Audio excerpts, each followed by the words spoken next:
गुरुद्वारे पे शीश झुका, गुरुद्वारे पे शीश झुका, तुझे सतगुरु समझाते हैं। प्रभु नाम सिमरता जा, झूठी ये माया, झूठी ये काया, झूठा जगत है सारा।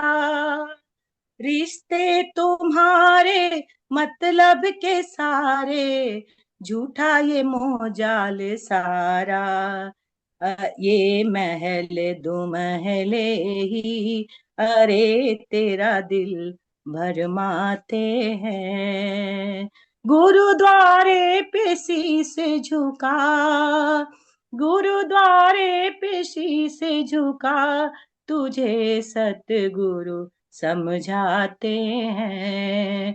प्रभु नाम सिमरता जा, 2 साल जी ले, 100 साल जी ले, आखिर तो तुझको है जाना। दुनिया से जाकर सबको पता है, वापस किसी ने ना आना। कर काम भलाई के, जो अमर तेरा नाम बनाते हैं। गुरुद्वारे पे शीश झुका, गुरुद्वारे पे शीश झुका, तुझे सतगुरु समझाते हैं। प्रभु नाम सिमरता जा, जाने लगे जब इस जग से पगले, सांसों की टूटे जब माला, आखिरी घड़ी में होगा ना कोई तुझको बचाने वाला।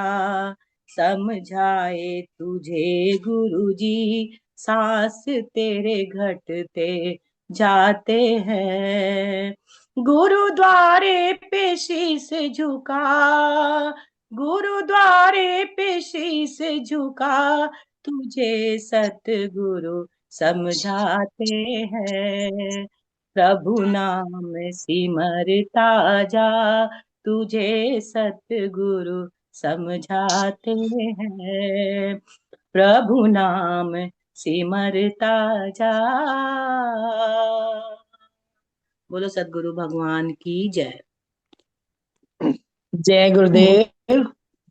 बहुत सुंदर भजन, और सचमुच एक ऐसी ऐसी भाव है जो हमें समझना चाहिए, और गुरुद्वारे पर शीश झुकाकर गुरुदेव का आशीर्वाद लेकर अपने जीवन में सरसता सहजता लाने की कोशिश करनी चाहिए। बहुत बहुत धन्यवाद बहन, आपने बहुत ही सुंदर भजन के माध्यम से आज के कार्यक्रम का आरंभ किया। अब निवेदन करूंगा मैं सीएम सिंह जी से कि वो आज के कार्यक्रम, आज गुरुदेव भगवान की पावन अमृतमय वचन का श्रवण हम सबको कराएं।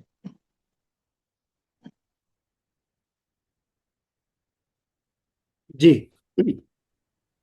कुछ ही देर में हम सभी परम पूज्य गुरुदेव भगवान की मुख से निसृत अमृतमय वाणी का श्रवण करेंगे। आज कुंभ प्रवचन का भाग 3 को हम सब श्रवण करेंगे।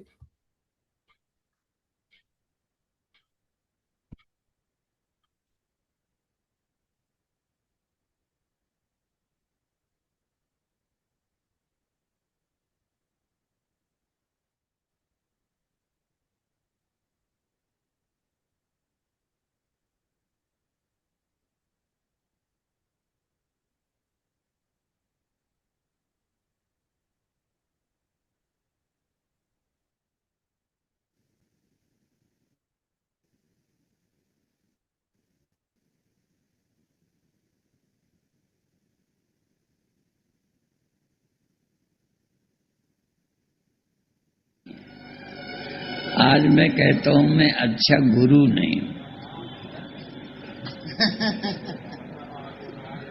क्यों? अच्छा डॉक्टर कौन नहीं होता? वो एक उदाहरण देता हूं। वे बीमार तो दवा का चुनाव नहीं कर सकता कि ये दवा लेनी है या ये लेनी है, मेडिकल स्टोर में बीमार को बिठा दो तो दवा खा के ठीक हो जाएगा। तो चलो रोगी पर तो ये बात ठीक है, पर डॉक्टर भी इतनी दवाइयां देख के सोचे ये दूं कि ये दूं कि ये दूं कि ये दूं कि ये दूं, तो ठीक डॉक्टर। बस ऐसा ही मेरा हाल है। इतने मेरे पास दवाइयां हैं कि मैं सोचता हूं कौन सी दवा दूं। तो मुझे तो चुनाव करना चाहिए ना कि यही दवा लेनी, पर मैं नहीं कर पाता क्योंकि बहुत लोग हैं, बहुत स्तर के हैं। डॉक्टर तो एक एक रोगी को देख के दवा देता है। अब मैं इसमें किस रोगी को देखूं? इतने तरह के हैं ये कि यही चुनाव करना मुश्किल है कि मैं क्या सुनाऊं। मैंने हंसी नहीं की, सचमुच मेरे सामने समस्या है।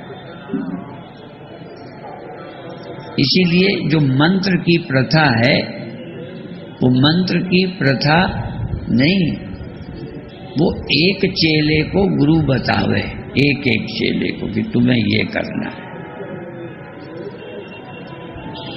उस व्यक्ति का स्तर देखे बताए, इसी का नाम है मंत्र। ये बात इसलिए ध्यान आ गई, ये विदेश से रूस से आई है, बोलगा उसने आज मंत्र लिया है, तो उसको हमने बताया ये तुम्हें करना है, ये करना है। पर तुम्हें क्या बताऊं,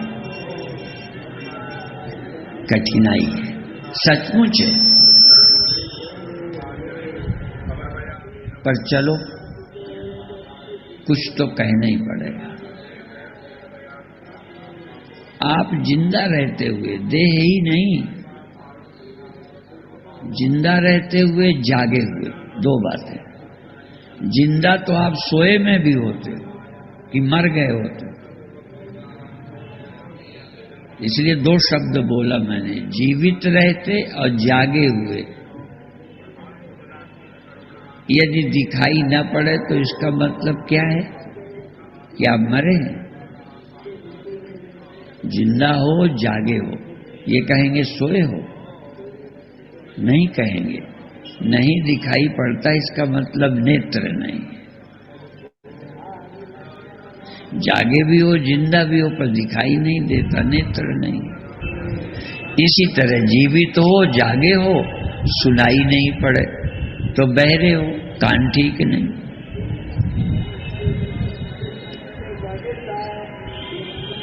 आप जीवित हो, जागे हो, कभी कभी नाक से सुगंध दुर्गंध नहीं आती, कभी स्थाई भी कहीं को नहीं आती। मेरी भी नाक ठीक नहीं है, पर ठीक वाले भी जब जुकाम होता है तो उनको सुगंध दुर्गंध नहीं मालूम पड़ती, तो सोए तो नहीं है। वो इंद्रियों की प्रॉब्लम है। ये क्यों बता रहा हूं कि एक समस्या है कि बाहर के विषय का ज्ञान इंद्रियों से ही होता है। जागे भी हो, जीवित भी हो, पर इंद्रियों के बिना ऑब्जेक्ट विषय का ज्ञान नहीं होता। इसलिए विषय से संबंध हटाने के लिए पहले इंद्रियों में कंट्रोल करना पड़ता है। ये एक बात हो गई। अब दूसरी बात है, कभी कभी आप की आंखें सोई, कान सोए, देह का पता ही नहीं, पर फिर भी सारी दुनिया खड़ी हो गई। वहां मारने वाले आ गए, कुत्ते आ गए, फेल हो गए, जाने क्या क्या हो गया। वहां कौन था?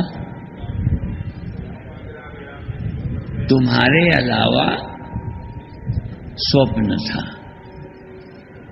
और कुछ था नहीं। पर वो स्वप्न क्यों आ गया? क्योंकि आपके मन में सब कुछ भरा पड़ा है। इंद्रियां सो गई तो क्या हुआ? देह और इंद्रियां छोड़कर आप चले गए अंदर, पर खड़ा कर लिया संसार। तो ध्यान में भी जब आप आंख बंद करके बैठ जाते हैं तो कोई दुनिया के बाहर नहीं जाते आप, सारी दुनिया बाहर के बजाय भीतर आ गई। इसलिए ये गाना मैं अक्सर दोहराता हूं। सबसे पहले अमृतसर में मैंने ये गीत सुना था, तेरो मन दर्पण कहलाए। और हमारे ग्रंथों के अनुसार मन एव मनुष्याणाम कारणम बंध मोक्षयो, मन समस्या है। क्योंकि जहां ये तन नहीं है, ये आंखें नहीं है, वहां मन खड़ी कर लेता है। इसके लिए भी आप कोई भी हो, तर्क से मुझे नहीं चुप कर सकते, कोई मजहब के हो। स्वप्न में ये देह इंद्रियां नहीं है, पर आपने नया देह, नई इंद्रियां गढ़ ली और नए दुश्मन और मित्र भी खड़े कर लिए और सुख दुख भी हो गया। वहां तुम्हारे मन के अलावा कौन था? जो समस्या स्वप्न में है वो समस्या ध्यान में और एकांत में भी है। एकांत बिस्तर में पड़े हो और जाने क्या दिमाग में याद करके नींद नहीं आ रही, वहां कौन है? तुम्हारे उस संस्कार और याद के सिवा, और वहां मन, याद और संस्कार कहां है? मन में। मन चैन नहीं लेने देता। ध्यान में शिकायत है, वैसे मन चंचल नहीं है। तो महाराज जब हम ध्यान में बैठते हैं तो जाने क्या क्या आ जाता, कारण है उसका। जागृत में तो चाहे मेरे पास बैठे हो, टीवी में हो, दुकान में हो, तो थोड़ा बहुत और कुछ नहीं आया, सीधा एक दुकान है, सीधा एक टीवी है, सीधा एक स्वामी परमानंद है, सीधा एक आरती पूजा कर रहे हो, तो थोड़ा बच गए। जहां सब बंद किया तहां हो गया एकांत, और एकांत होते ही आपका मन क्या क्या नजारे दिखाने लगता है ध्यान में। इसलिए लोग ध्यान से डरते हैं। पूजा कर लेंगे, ध्यान नहीं। गंगा नहा लेंगे, ध्यान नहीं। प्रवचन भी सुन लेंगे, ध्यान नहीं। क्यों? ध्यान में तुम्हारा मन तुम्हारे साथ होता है, और मन में जो जो पड़ा है, जो टीवी के सामने नहीं आया, जो आरती करते में नहीं आया, जो गंगा नहाते में नहीं आया, मन में पड़ा होते नहीं आया, जहां ध्यान में बैठे वो सब आना शुरू हो गया।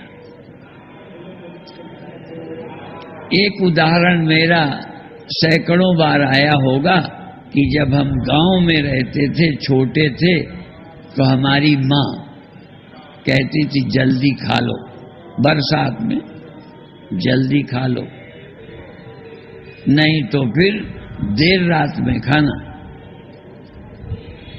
क्योंकि दिया जला, अंधेरा हुआ कि जाने कहां छिपे रहते हैं वो पतंगे,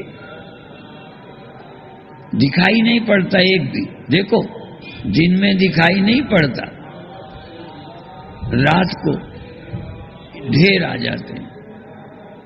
तो कहते थे खा लो या फिर देर में खाना। देर में क्यों? क्योंकि तब तक वो दिए में आके जल जाएंगे, फिर टाइम लगेगा। इतनी देर धैर्य ना हो तो मक्खी खाओ, पतंगे खाओ, नहीं तो देर तक रुको। तुम्हें नहीं जलाना पड़ेगा, दिया भरना बुझाना। मैं बल्ब नहीं कह रहा, मैं दिया के जमाने की बात कर रहा हूं। अब तो ये जलते भी नहीं, तब दिया जलता था। कभी कभी सुबह देखते थे कितने पंखे पंखे पंखे पूरे आंगन में बिछे हुए, अपने आप जले, पंखे पड़े हैं, वो कड़िल कड़िल के मर गए। ध्यान उस समय से जुड़ा हुआ है। या तो ध्यान करो, नहीं करो तो जल्दी छोड़ो मत, जो जो आवे जलने दो। ध्यान है आए हुए सभी संस्कारों को, याद में आई सभी चीजों को जलने दो। और जलाने का तरीका क्या है? ध्यान में राग और द्वेष से बचो। ये सूत्र है, राग द्वेष वियुक्तैस्तु विषयान इंद्रिय चरण आत्मवश्यैर्विधे आत्मा प्रसादम अधिगच्छति।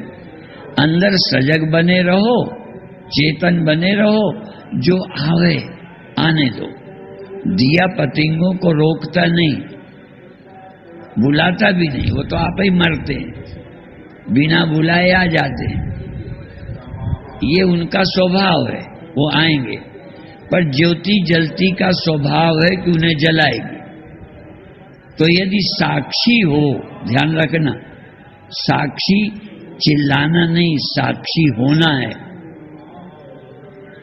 मैं प्रवक्ताओं को भी कहता हूं, साक्षी हो, ये सजगता रखो। साक्षी हो का मतलब क्या हुआ? राग और द्वेष नहीं है तो साक्षी हो, राग और द्वेष है तो साक्षी नहीं हो। चिल्लाते रहो। जैसे कानून के अंतर्गत गवाही, साक्षी का दूसरा अर्थ है गवाही। गवाही कौन होता है? जिसके साथ दुर्व्यवहार हुआ, मारपीट हुई, उसका रिश्तेदार, उसका भाई भतीजा गवाही माना जाता है। इसीलिए एक दो ऐसे कानून बने हैं जो बहुत खतरनाक हैं, फिर उन्हें संशोधन करना पड़ा। जैसे हरिजन एक्ट। कोई आप गाली या बुरा शब्द जाति बोल दो या ना भी बोलो, वो कह देवे कि इन्होंने हमें हमारी जाति का नाम लेके ये कहा है, तो आपका हरिजन एक्ट लागू हो गया, जेल जाना पड़ेगा। कोई सुनाई नहीं। अब ये बनाना पड़ा कि गवाही भी होना चाहिए। नहीं तुम आके कह दो स्वामी परमानंद ने जाति लेके हमें ये बोल दिया, तो लो मैं जेल काटूंगा।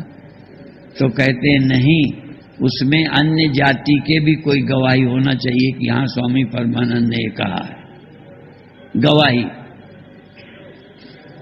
क्योंकि जाति वाले जाति के पक्ष में गवाही दे सकते हैं। तो अर्थात पक्षपात ना हो, उसका नाम गवाही, ये मान के चलो। मेरा तेरा रिश्ता ना हो, वो गवाही होता है। क्योंकि मेरे विचार और मैं साक्षी कैसे बनूं?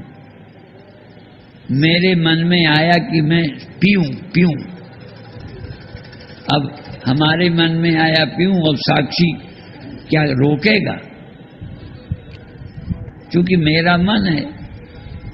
अब मैं इस मन का, ये मन मेरा है, मैं साक्षी नहीं रह पाऊंगा। मेरा मन है, मैं मन के अनुसार लुढ़कूंगा, नहीं कह पाऊंगा ये तो मन का धर्म है, मन मेरा है ही नहीं। यदि मन मेरा है तो काहे के साक्षी? साक्षी का तो कोई होता नहीं रिश्ता। ये मैं जान के बता रहा हूं, विशेष करके वेदांतियों को। जो लोग मन को अपना मानते हैं वो साक्षी हैं ही नहीं, सही निर्णय देंगे ही नहीं। कभी कभी तो एक जज के फैसले को भी मुवक्किल अपना कहता है मेरा केस ट्रांसफर किया जाए फला कोर्ट में, क्योंकि शक होता है कि ले दे के कोई तय न कर लिया हो, जजमेंट गलत होगा। तो साक्षी होने के लिए मेरा देह नहीं, मेरा मन नहीं। फिर देखोगे ये विचार अच्छा है कि बुरा है, ये करने लायक है कि नहीं। तुम्हारा मन, तुम्हें निर्णायक, तुम्हारे मन में आएगा कि खा लूं, अरे किसने देखा है, ये कौन बुरा है, ये तो पंडित लोग कहते हैं, तो साधु कहते हैं, ये तो पंडितों का धंधा है, करो मनमानी, किसने नरक स्वर्ग देखा, बताओ। तुम्हारा मन ये कह रहा है और फैसला देने वाली तुम्हारी बुद्धि। इसलिए ऐसे में फैसला शास्त्र का लो, गुरु का लो। तुम अपना फैसला क्यों नहीं? क्योंकि तुम्हारा अभी मन है, तुम मन से मुक्त नहीं हो, इसलिए तुम्हारा निर्णय गलत होगा, गुरु का ठीक है। इसलिए पहले गुरु आज्ञा देते थे कि अब तुम चेला बनाओ या ना बनाओ, अभी कथा करो कि ना करो, क्योंकि मन तो सभी का करता है। कि आज ही हम महामंडलेश्वर, आज ही हम शंकराचार्य बन जाएं, आज ही हम ब्रह्म से भी ऊपर। अभी एक कीर्तन था ना, वो कीर्तन की आखिरी लाइन बड़ी मजेदार है। कौन? मुझ में ये क्या ईश्वर और जीव, ईश्वर और ब्रह्म, मुझ में ये सभी कल्पित। मुझे लगा ये ब्रह्म भी मुझ में कल्पित है, इसका क्या भाव है ना। वो लाइन ये थी कि मुझ में ये सभी कल्पित। कौन कौन? ईश्वर, जीव और ब्रह्म। तो अपने को लगता है चलो और सब कल्पित हो, ब्रह्म भी कल्पित है क्या? और कल्पित है तो क्या भाव है इसका, ये मैं बता दूं। ब्रह्म यदि कल्पित कहते हो तो आत्मा से भिन्न ब्रह्म कल्पित है। ब्रह्म कल्पित नहीं हो सकता। ब्रह्म कल्पित होते तो तुम ब्रह्म ही हो, तुम भी कल्पित हो गए। अर्थात आत्मा से भिन्न ब्रह्म कल्पित है, या आपका ख्याल है अयम आत्मा ब्रह्म, ये आत्मा ही ब्रह्म है। तो कल्पित है तो तुम क्यों कहोगे मैं ब्रह्म हूं? यदि ब्रह्म कल्पित है तो मैं ब्रह्म हूं कहना क्या होगा? स्वीकार करना गलत नहीं हुआ। अर्थात और सब बातें कल्पित हैं, पर मैं ब्रह्म हूं ये कल्पित नहीं है। यही तो बोध है कि तुम ब्रह्म हो, पर अभी तुम्हारे लिए मैं ब्रह्म हूं कल्पना है। पहले तो मैं आत्मा हूं ये भी स्पष्ट नहीं है, फिर ब्रह्म कैसे? यह आत्मा ब्रह्म है, पर यह आत्मा तो क्लियर हो, ये आत्मा क्या चीज है? क्या ये इंद्रियां, देह या ये मन आत्मा है क्या? कौन आत्मा है जिस आत्मा को ब्रह्म कहा है? थोड़ा सा समझाने के लिए, जागृत, स्वप्न, सुषुप्ति है बुद्धि की अवस्था। जब ये समझ में आ जाए जागृत भी बुद्धि की अवस्था है, चेतन की नहीं है। स्वप्नावस्था बुद्धि की है, सुषुप्ति बुद्धि की है। चेतन नहीं सुषुप्त हुआ, चेतन नहीं जागा। बुद्धि के जगने से चेतन में, आप में जगने का भ्रम हो रहा है। आप नहीं जगे, आप जगते ही नहीं, आप सोते ही नहीं। बुद्धि के जागने से चेतन में जगने का आरोप होता है, और चेतन में बुद्धि के कारण सोने का होता है। और ये मन बुद्धि ना हो तो आप कब सोओगे? दिखा दो मुझे, सो के दिखा दो, जग के दिखा दो। इसलिए मनोबुद्धि अहंकार चित्तानि नाहम, मैं मन बुद्धि चित्त अहंकार नहीं हूं।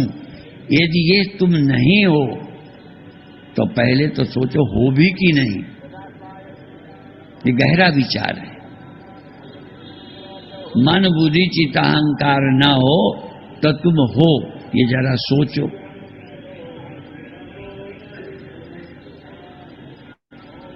और मन बुद्धि चित्त अहंकार न होता तो देह तुम्हें भासता, और देह नहीं भासता, मैं हूं ये भासता क्या? ये मैं हूं का ख्याल मन बुद्धि चित्त अहंकार के कारण है। और ये तुम नहीं हो। ये निर्णय कब करना है? जब बुद्धि सो जाए तब, या बुद्धि ज्यादा विक्षेप चिंता में फंसी हो तब।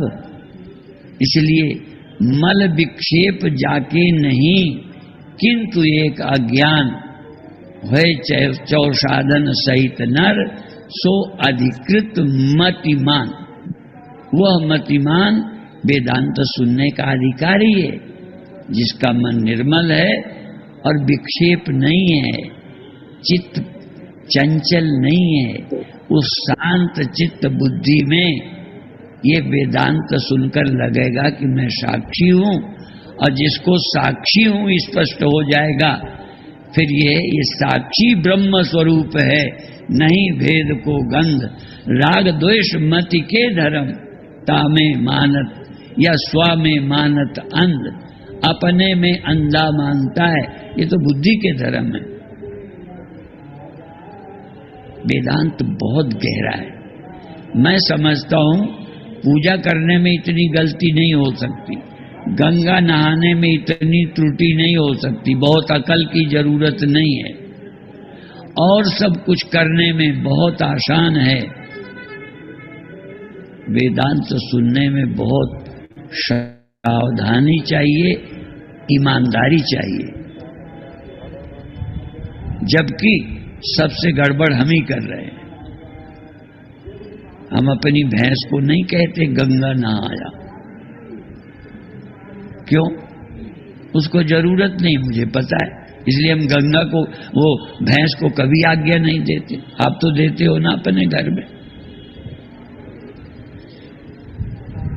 आप जानवरों को आज्ञा क्यों नहीं देते? आपको पता है कि इसको समझ आएगा ही नहीं। कभी कभी हमने ज्यादा गलतियां की हैं, इसीलिए जितना हमारे वेदांती निरंकुश हैं, मनमुखे हैं, उतना शायद ही कोई हो। जहां एक तरफ मेरे वेदांत की प्रशंसा अनेक विद्वान मंडलेश्वर करते हैं, वो तो ये कहते हैं शंकराचार्य के बाद यदि किसी ने वेदांत को अच्छी तरह रखा है तो मेरा नाम लेते हैं।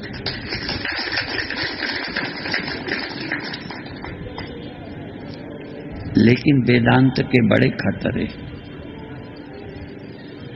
फिर बताऊं, गंगा नहाने में क्या खतरा है? पुण्य मिलेगा तो मिलेगा, नहीं तो नहीं सही। और मुझे लगता है आप सबके यदि भैंसें होंगी ना, और गंगा या छिपरा के किनारे होगे, तो आपकी भैंसें भी नहाती होंगी। मैं नहीं जानता पुण्य उन्हें लगेगा कि न लगेगा, भगवान जाने, पर पाप आप तो नहीं लगना। अभिप्राय है कि त्रुटियां वेदांत सुनने में, इसलिए वेदांत का जरूर अधिकारी होना चाहिए, पात्र होना चाहिए। और हमारी गलती यह है कि हमने ग्रंथ की ये बात नहीं मानी कि अधिकारी को, अधिकारी शब्द का प्रयोग है, अधिकारी, वेदांत का अधिकारी कौन है? फिर सुनो, फिर कुछ करना बाकी रह जाएगा वेदांत सुनने के बाद। तस्य कार्यम न विद्यते, यह है वेदांत का महत्व। आप गंगा नहाएंगे, करना बाकी रहेगा।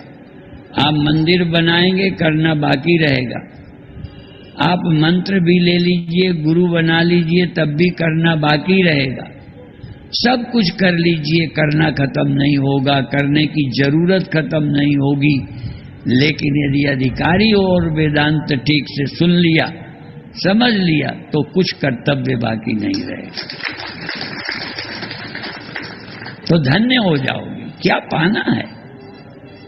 एक बात आज कह के समाप्त करूंगा।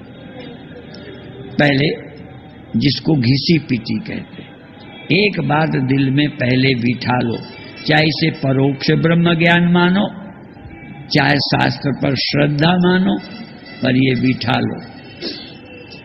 कल मैंने थोड़ा शुरू किया था, शायद क्लियर कर पाया कि नहीं, आज कर देता हूं।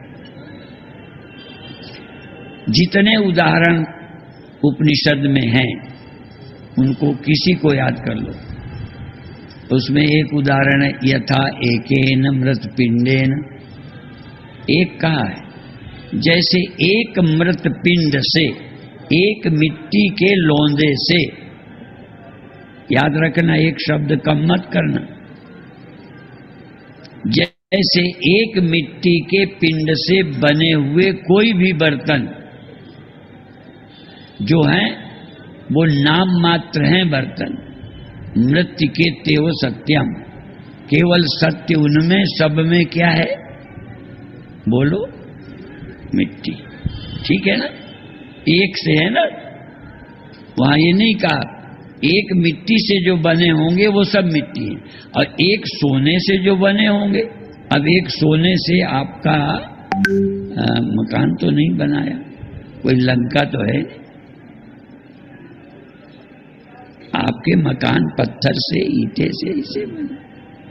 जैसे एक मिट्टी से बने हुए सब बर्तन मिट्टी ही हैं, एक सोने से बने हुए गहने वो सब सोना ही है, नाम मात्र। बाचा रमणम विकारो, जबान से कहने के लिए नथनी फलाना ढिमाका है, नाम अनेक, रूप अनेक, उपयोग अनेक है, पर एक सत्य है। ये बात क्लियर है। अब हम उसको उल्टा चलते हैं, जिससे एक गहना बना है उसी के सब गहने हैं। जिसका एक बर्तन बना, चूंकि एक से सब बने, अब सब में उल्टा करते हैं। जिससे ये बर्तन बना है, जो इस बर्तन में सत्य है वही दूसरे बर्तन में सत्य है। ठीक है, तो पहला मंत्र, यतो इमानि भूतानि जायन्ते येन जातानि जीवन्ति यत् प्रयन्त्यभिशं विशन्ति तद् जिज्ञासस्व तद् ब्रह्म। जिससे ये सब हुए हैं, सब। परमानंद अकेले सब, जो भी हुआ है जो एक से ही हुआ है, और किससे? ब्रह्म से हुआ है। तो जब सब ब्रह्म से हुए हैं तो मैं जिससे हुआ हूं, रोज होता हूं, पहले हुए को देखो। मैं नहीं हुआ ये जल्दी मत सुनो, गड़बड़ा जाओगे। नहीं तो ग्रंथों को क्या जरूरत कि जिससे सब हुए हैं, जिसमें सब रहते हैं, जिसमें सब लीन हो जाते हैं, सीधा कह दो सब ब्रह्म ही है। नहीं, नहीं कहना सीधा, उपाय नहीं है। सीधा ब्रह्म, तुम ही ब्रह्म हो ऐसे ही कहेगा तो तुम गए, कहीं के न रहो। पहले कहना होगा कि तुम्हारा देह हुआ है, ये नहीं रहेगा, ये समझ में आएगा। तुम्हारी जागृत अवस्था नहीं रहती, तुम्हारी ध्यान में सजग अवस्था बोलो सदा रहती। मैं बोलूं तो करेक्शन तुम करना, मैं जान के बोलूंगा। जागृत अवस्था नहीं रहती, सजग अवस्था नहीं रहती, अधिक रहती है मैं मान लेता हूं, वह सदा नहीं रहती। क्यों? अवस्था उसी का नाम है। जैसे घड़ा सदा नहीं रहता, यहां घड़ा शब्द उधर देह की तरफ मत जाना, यहां सजग अवस्था ही उस चैतन्य की लहर है। ये इंडिविजुअल कॉन्शियसनेस ही लहर है, ये जीव ही लहर है। देह नहीं मैं कह रहा, संसार नहीं कह रहा, जीव बीचया, ये जीव बीची है, ये मैं। इसीलिए अंग्रेजी वालों के लिए कभी कभी मैं एक आध शब्द बोलता हूं, ज्यादा अंग्रेजी आती नहीं। मैं कहता हूं इंडिविजुअल कॉन्शियस इज नथिंग, कुछ नहीं है। कॉन्शियसनेस तो एक ही है, अनेक चेतन नहीं है। यदि अनेक चेतन है तो जड़ क्यों होते हैं? चेतन होते तो जड़ नहीं हो सकते। ये यदि चैतन्य यही है जो सुबह पैदा हुआ तो पैदा हुआ, रात को खो जाता है। जो नहीं खोता वो चेतन है, जो नहीं पैदा होता वो चेतन है। और जो व्यक्ति नहीं है, जो ईगो नहीं है, अहंकार नहीं है, इंडिविजुअल नहीं है, वो चेतन है। इंडिविजुअल कोई चेतन है क्या? वो तो मात्र प्रतीति है, भ्रम है।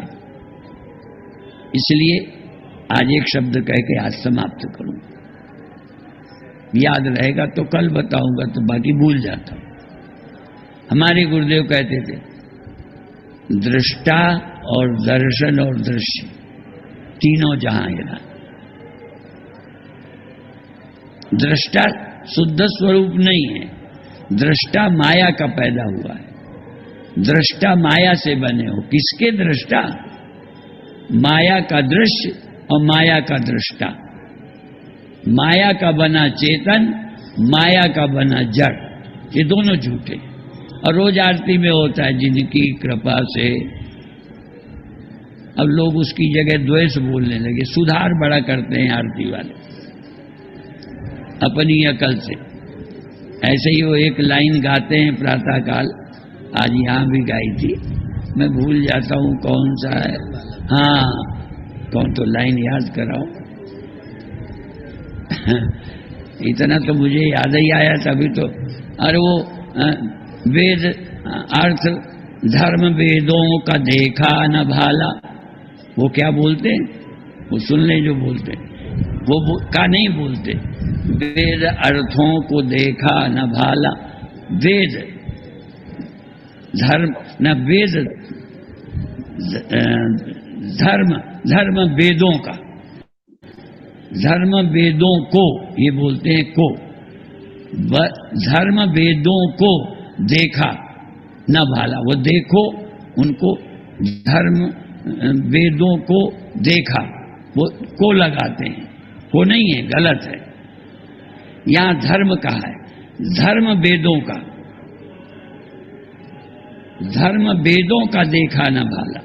वेदों का धर्म नहीं देखा तुमने, अपना धर्म, अपना मजहब, अपने मन का धर्म गढ़ा है तुमने। वेद क्या कहता है वो धर्म नहीं जानते। अब कोई गुरबाणी को जो मना करे उसे अधर्म न माने, अपनी अकल से अधर्म की परिभाषा करे, अपनी अकल से धर्म के लक्षण बताए। वेद किसे धर्म कहता? तो धर्म वेदों का नहीं देखा, नहीं भाला, नहीं परखा, वेदों को नहीं बोलना।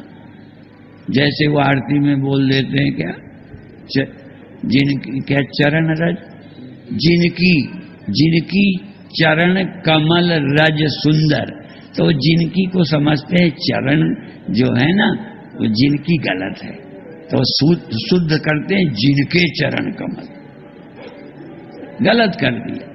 जिनके चरण नहीं कहा, वो रज है ना, जिनके चरण रज, फिर गलती हो गई। जिनकी चरण कमल रज, जिनके चरणों की रज, और रज के लिए की है, और लोग के कर लेते हैं। ऐसे धर्म वेद।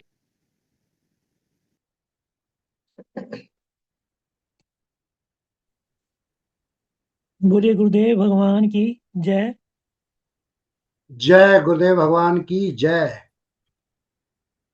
आज के प्रवचन में गुरुदेव भगवान ने मन की महिमा बताई है कि मन कैसे रचना कर लेता है, देखकर लौकिक जगत विषयों को देखकर, और मन ध्यान में कैसे कितना तूफान मचा देता है। इसलिए कुछ लोग ध्यान करने में ध्यान से बचते हैं, गंगा नहा लेंगे, पाठ पूजा कर लेंगे, पर ध्यान नहीं करेंगे, क्योंकि ध्यान में जहाँ एक अकेलापन एकांत हुआ, वहाँ मन की रचना से बहुत बड़ा बवंडर उठता। इसलिए गुरुदेव कहते हैं कि तुम साक्षी बन जाओ, और साक्षी होकर सब देखो, पर मन की लहरों को लहर मानो, अपने को समुद्र मानो, तो फिर लहर मुझसे उत्पन्न हुई है और मुझ में ही लय हो जाएगी। तो फिर मन की दिशा मोड़ लो, बस हो गया भजन। और गुरुदेव ने भी एक भजन गाना सुनाया कि मन ही देवता, मन ही ईश्वर, मन से बड़ा ना कोई। मन की, तो ये मन का जो मन आधार है हमारे सुख दुख का, और बुद्धि की अवस्थाएं हमारी जागृत सुक्ति का आधार है। इस तथ्य और सत्य को जानकर गुरुदेव भगवान उस सत्य की सत्य का अनुशासन कराते हैं, जिसके अनुशासन में रहते हुए, सब करते हुए भी हम लिप्त नहीं होते। तो अब समय की धारा बड़ी तेजी से आगे बढ़ रही है। अब मैं निवेदन करना चाहूँगा राम अवतार गुप्ता जी से कि अ, आज के प्रवचन पर अपनी अभिव्यक्तियां प्रदान करते हुए समय का ध्यान रखते हुए आगे बढ़े। सदगुरुदेव भगवान के चरण कमलों में कोटि कोटि दंडवत प्रणाम अर्पित करता हूँ। बहुत बहुत धन्यवाद। आज के प्रवचन के विषय में कहूँगा कि इस प्रवचन में सर्वप्रथम गुरुदेव ने एक रूसी महिला जिज्ञासु को देखकर आत्मनिरीक्षण अपना करते हुए प्रतीत हुए कि किस व्यक्ति को क्या प्रवचन करना चाहिए ये जिज्ञासु की व्यक्तिगत योग्यता पर निर्भर होना चाहिए। किंतु गुरुदेव कहते हैं कि हमारे सामने तो जिज्ञासुओं का एक बड़ा समूह है और बताने के लिए विषय बहुत है, तो सोचते हैं कि क्या सुनाएं। एक व्यक्ति विशेष के अनुसार पूर्व काल में, पुरातन काल में वेदांत का प्रवचन उसकी योग्यता को परख कर किया जाता था। लेकिन आजकल जिज्ञासुओं का बहुत बड़ा समूह आ जाता है जो अपने आप को जिज्ञासु बताता है, योग्य समझता है, लेकिन वह ऐसा होता नहीं है। इसके उपरांत गुरुदेव ने बड़ा सुंदर विषय उठाया कि जीवित रहते और जागृत रहते विचार करो कि सूंघना, देखना आदि विषय इंद्रियों के ही विषय हैं। इंद्रियों का नियंत्रण विषयों से ध्यान हटाने के लिए इसीलिए आवश्यक है, क्योंकि विषयों का प्रवेश आपके मन में, आपके सामने जगत का भासना बिना इंद्रियों के संभव नहीं है। आंख नहीं होगी ठीक तो आप देख नहीं पाएंगे, आप होंगे लेकिन आप देखना संभव नहीं है। फिर इसी प्रकार सूंघना नाक से ही संभव है। इसलिए जगत को प्रकाशित करती हैं इंद्रियां, और जगत से यदि अपने आप को हटाना है, मन को हटाना है, तो क्या करना होगा? इंद्रियों का नियंत्रण आवश्यक है। दूसरी बात, इंद्रियां जब सोई पड़ी हैं, इंद्रियां सो गई तो संसार से हट गई, पर सारा जगत निर्मित हो गया यह होता है स्वप्न में। इंद्रियां जब सो जाती हैं फिर से संसार नया निर्मित हो जाता है, तो वो क्या होता है? वो स्वप्न होता है। ऐसा ध्यान में भी होता है और कल्पनाओं में खोए रहने पर भी होता है। ये कौन करता है? गुरुदेव कहते हैं कि ये मन करता है। इसीलिए कहा गया है जगत बना है मन से। मन में सब भरा रहता है और वो उसमें से निकल के अपने लिए एक सृष्टि कर लेता है। ध्यान में मन की चंचलता तंग करती है। क्यों करती है? एकांत के कारण। यदि हम किसी विषय पर एंगेज रहें, दुकान पे रहें, गुरुदेव के पास बैठे हों, कुछ कर रहे हों, तो बिल्कुल भी हमें एकाग्रता की कोई समस्या नहीं आएगी, ना कोई पुरानी बातें याद आएंगी। लेकिन जैसे ही ध्यान करने बैठेंगे तो क्या होगा कि मन में तरह तरह की पुरानी पुरानी बातें याद आकर जो कुछ आप ध्यान में ध्यान करना चाहते हैं ध्यान के समय, वो नहीं कर पाएंगे। उसी की गुरुदेव से शिकायत लोग करते हैं। इसके लिए गुरुदेव ने उदाहरण दिया कि जैसे शाम के समय दिन में जो छिपे रहते हैं पतंगे, वो जाने कहाँ से इकट्ठे होकर दीपक की लो पर आ आकर मरने लगते हैं, और जब तक वो मरकर समाप्त न हो जाएं उसी प्रकार आते रहेंगे। सुबह आप देखेंगे कि बहुत सारे पतंगे मरे पड़े हैं वहां पर। इसी प्रकार क्या करना है कि ध्यान के समय विचारों को आने से रोको भी मत और बुलाओ भी मत। गुरुदेव कहते हैं कि विचारों को आकर मर जाने दो। कैसे मर जाने दो? कि ठीक है, विचार आया पर हमें इस समय उसकी आवश्यकता नहीं है, हमें नहीं चाहिए। ध्यान को समय दो। ये टाइम टेकिंग प्रोसेस है, तुरंत नहीं हो सकता, जल्दी से नहीं हो सकता। इसलिए ध्यान को समय देने की आवश्यकता है। और जब राग द्वेष को त्याग करोगे, ये सूत्र है कि राग द्वेष का त्याग करके ध्यान करेंगे तो क्या होगा कि फिर आप विचारों को नकार पाएंगे। अगर राग द्वेष होगा तो नहीं नकार पाएंगे, फिर तो उन विचारों में आप खो जाएंगे, उन विचारों पर ही चिंतन प्रारंभ हो जाएगा, ध्यान छूट जाएगा। इसलिए राग द्वेष को त्याग कर जब ध्यान करेंगे तो मनो मन में आए विचारों को आप नकार पाएंगे, और वो उस आपकी सजगता की लो में जल जल कर खत्म होते जाएंगे। पतंगों का और विचारों का एक जैसा स्वभाव है कि आना अपने आप आना, उनको बुलाना नहीं पड़ता है। लो, राग द्वेष विमुक्ति। लो क्या हुई? राग द्वेष की विमुक्ति, उसको त्याग देना। उसका स्वभाव है जलाना। जो राग द्वेष से विमुक्त मन होगा वो उन विचारों को जलाता रहेगा। आपको कुछ नहीं करना, बैठकर देखो, अर्थात पूरी प्रक्रिया के साक्षी बने रहो। राग द्वेष न होने पर ही साक्षी होना अनुभव कर पाओ।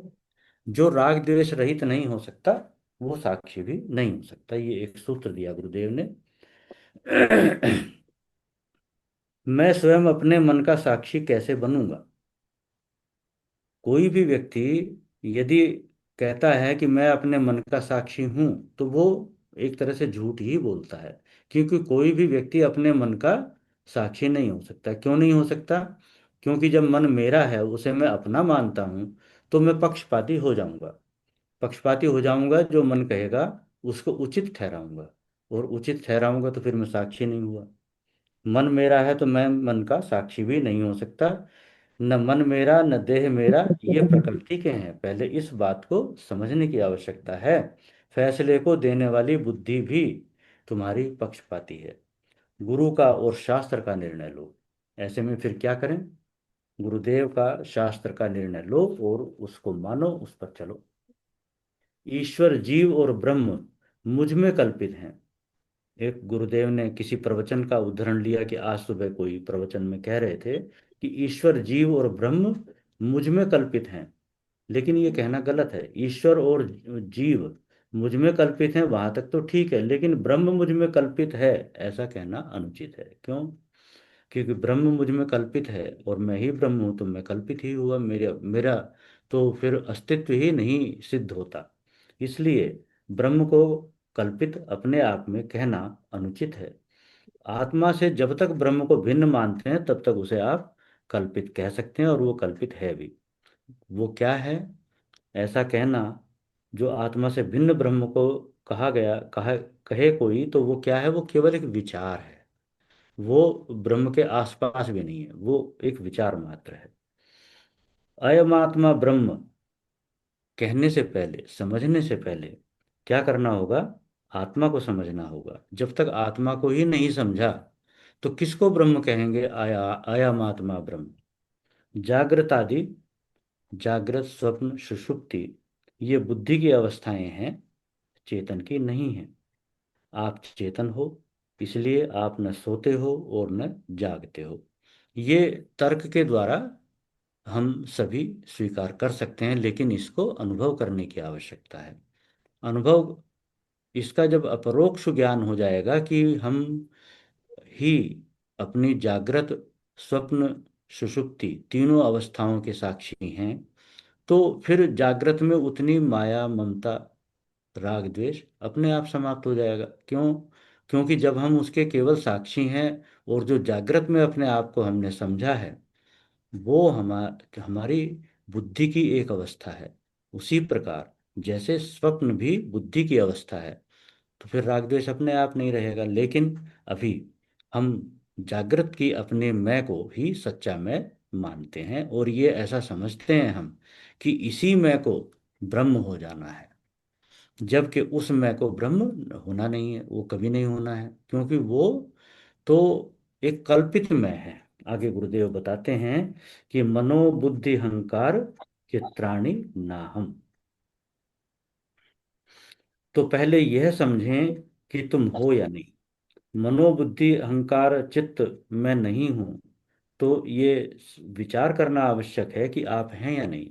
क्योंकि मन, बुद्धि, चित्त और अहंकार नहीं है, तो फिर आपका अस्तित्व सिद्ध नहीं होता, मैं का अस्तित्व सिद्ध नहीं होता। कौन से मैं का? जो माइक में है, जो माया के द्वारा निर्मित में है, वो मन, बुद्धि, अहंकार, चित्त के रहते ही संभव है। ये हैं तो तुम हो। कौन? मन, बुद्धि, अहंकार, चित्त हैं तो तुम हो। अतः क्या करना होगा? मल विक्षेप रहित होकर वेदांत सुनने का अधिकारी बनना होगा। वेदांत सुनने के अधिकारी के लिए दो चीजों की आवश्यकता गुरुदेव ने बताई। मल और विक्षेप से रहित होना। मल का तात्पर्य है कि चित्त शुद्ध हो, चित्त शुद्धि चाहिए, और विक्षेप से रहित होने का तात्पर्य है कि चित्त शांत हो, चंचल ना हो। तब वेदांत की पात्रता आती है, वेदांत सुनने के की योग्यता आती है। गुरुदेव कहते हैं कि ये आसान नहीं है, पूजा करने में इतनी गलती का डर नहीं होता। पूजा आप बिना गलतियां किए बहुत से लोग बहुत लंबे समय तक 20 30 40 साल तक करते रहते हैं, कर सकते हैं, कोई दिक्कत नहीं उसमें। लेकिन वेदांत में सावधानी चाहिए। वेदांत बिना सावधानी के समझ न आता है न टिकता है। इसलिए इसीलिए वेदांती बहुत मनमुखे हो जाते हैं, क्योंकि वो बिना तत्व को ग्रहण किए ही अपने मन के अनुसार अर्थ करने लगते हैं। बहुत सारे उदाहरण यहाँ गुरुदेव ने मन के अनुसार अर्थ करने के आरती के वाक्यों के दिए, जिनके विस्तार में जाने से समय लग जाएगा। वेदांत सुनने के लिए उसका अधिकारी होना नितांत आवश्यक है। सब पूजा अनुष्ठान आदि में और वेदांत में अंतर क्या है? पूजा और अनुष्ठान आदि करने के बाद कुछ ना कुछ करना बाकी रहेगा। आप मंदिर बनवा लीजिए, फिर भी कुछ करना बाकी रहेगा। आप कितनी भी पूजा कर लीजिए, फिर भी कुछ करना बाकी रहेगा। लेकिन वेदांत यदि आपने श्रवण किया है और वो आपके अंदर उतरा है, तो सबसे पहले क्या होगा? तस्य कार्यम न विद्यते। आपके करने के लिए कोई कार्य नहीं बचेगा। अब गुरुदेव बताते हैं कि एक तरह से हम आपको परोक्ष ब्रह्म ज्ञान देते हैं। उदाहरण देते हैं कि एक मिट्टी के लोंदे से बने कोई भी बर्तन, गुरुदेव कहते हैं कि एक भी शब्द इधर उधर मत करना। एक मिट्टी के लोंदे, एक जैसी मिट्टी के लोंदे और एक ही लोंदा, उससे कितने भी बर्तन बने हों, उनके केवल वो नाम के बर्तन है, वास्तव में वो क्या है? केवल मिट्टी है। इसी प्रकार गहने का उदाहरण भी दिया जा सकता है। तो यदि अपने आप को, बर्तन को मिट्टी जानना है, या जीव को अपने आप को ब्रह्म जानना है, तो ये कहने से बात नहीं बनेगी कि सारे जीव एक ही ब्रह्म से बने हैं, बल्कि उल्टा चलने की जरूरत पड़ेगी। जिससे एक बर्तन बना है उसी से सब बने हैं। जिस ब्रह्म से सारे जीव बने हैं उसी से मैं भी बना हूं, और फिर मुझे अपने ही अंदर उस ब्रह्म को ढूंढना है।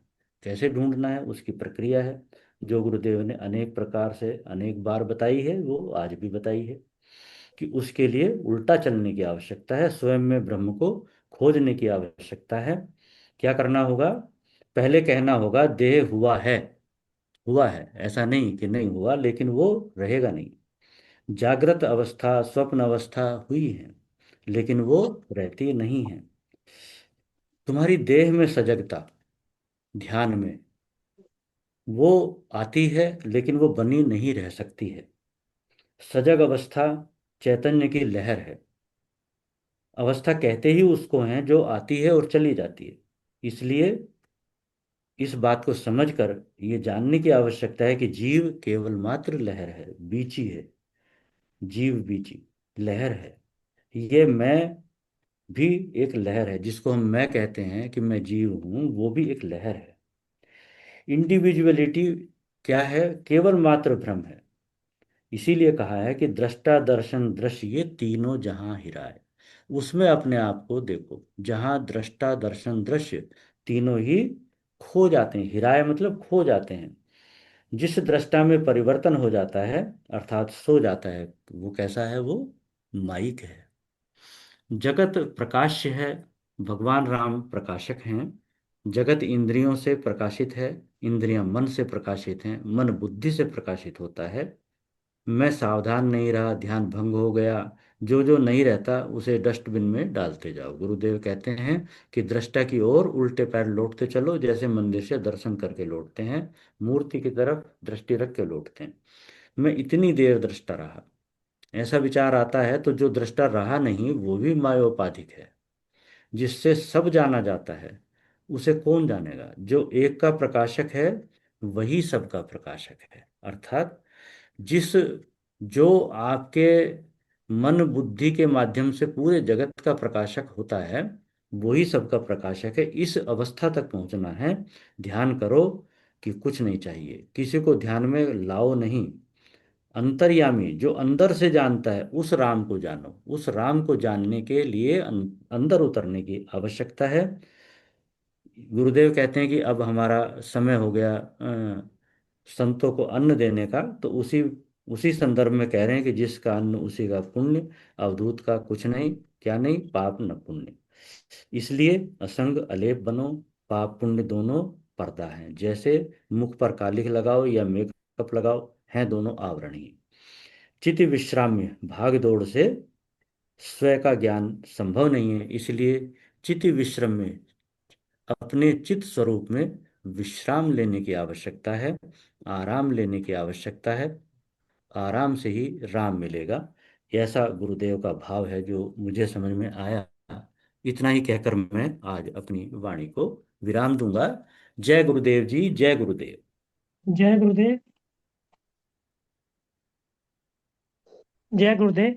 जय बहुत गुरुदेव। ही जय गुरुदेव। सदैव हुए शब्दों के माध्यम से आपने गुरुदेव की आज के प्रवचन पर अपनी अभिव्यक्ति प्रदान की।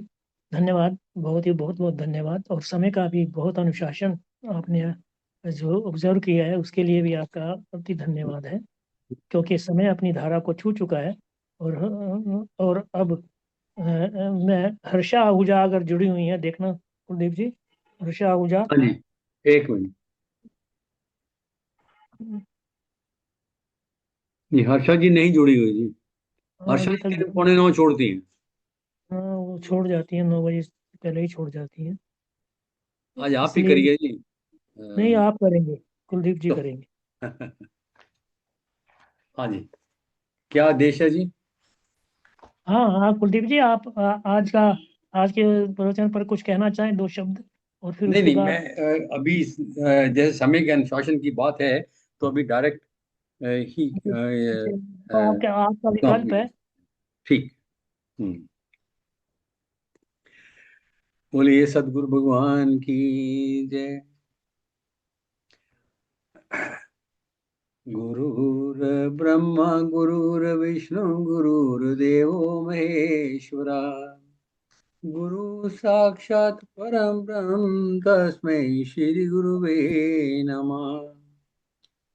ध्यान मूलम गुरुमूर्ति पूजा मूलम गुरुपदम, मंत्र मूलम गुरुवाक्यम मोक्ष मूलम गुरु। गुरु कृपा।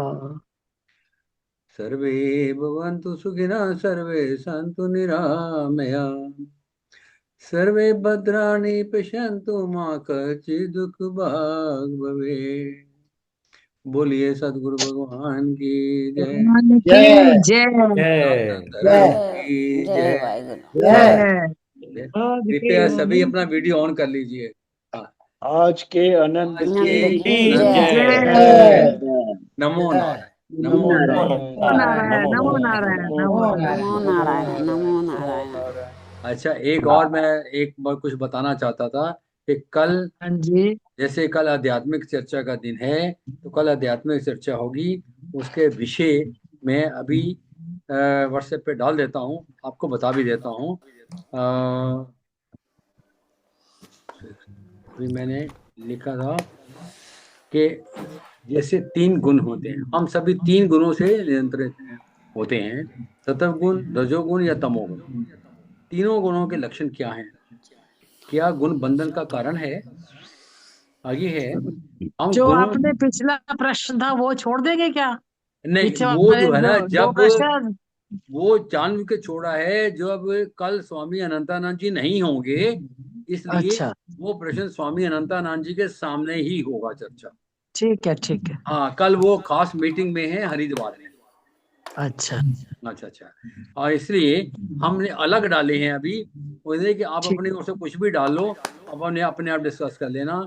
इसमें कल स्वामी अनंत स्वरूप जी इसके ऊपर वो इसके ऊपर चर्चा करवाएंगे। ये क्या है? ठीक है। हाँ, दोबारा बोल देता हूँ। सतोगुण, रजोगुण, तमोगुण, तीनों के लक्षण क्या हैं? क्या गुण बंधन का कारण है? हम गुणों के पार कैसे जा सकते हैं? कैसे बनाते ही थोड़ा, और इसको कल हम डिस्कस करेंगे।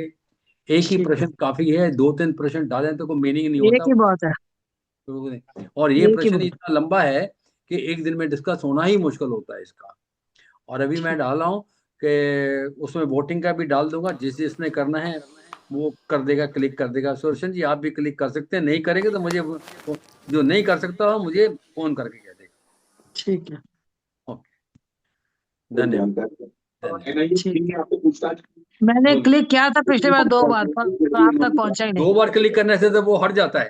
पता नहीं चलता होता है। जब आप क्लिक करते हैं तो उसके ऊपर कलर निशान आ जाना चाहिए। 2 बार क्लिक हुआ, निशान हट गया, पता तीसरी बार नहीं, क्लिक मैंने करती कहा है, पक्का हो जाए, मैंने कहा पक्का हो ओहो, जाए तो 2 अच्छा बार पक्का नहीं क्लिक। होता, वो हट जाता है। आप ऐसे ये समझ लो कि जब ऊपर निशान की लाइन, निशान का जो बिंदी है वो ब्लू हो जाए। अब ये तक खोपड़ी में कोई नई बात घुसती नहीं है। नहीं, ये बड़ी सिंपल बात है कि निशान जहाँ आपके क्लिक लिए करते हैं ना, वो पहले व्हाइट होता है, क्लिक करने के बाद ब्लू हो जाता है। जब आपने दोबारा वो क्लिक सब कर दिया फिर आदमियों वो को हट याद गया, है। फिर ठीक तीसरी बार क्लिक कर दो ब्लू हो जाएगा। चलो ठीक है, सही और जवाब फिर भी दे न दिया। समझ में आया तो मुझे फोन करके बोल दो। ठीक है, नमो धन्यवाद। नारायण, नमो नारायण। नमो बोलिए, नमो नारायण। नमो नारायण, नमो नारायण। नमो नारायण।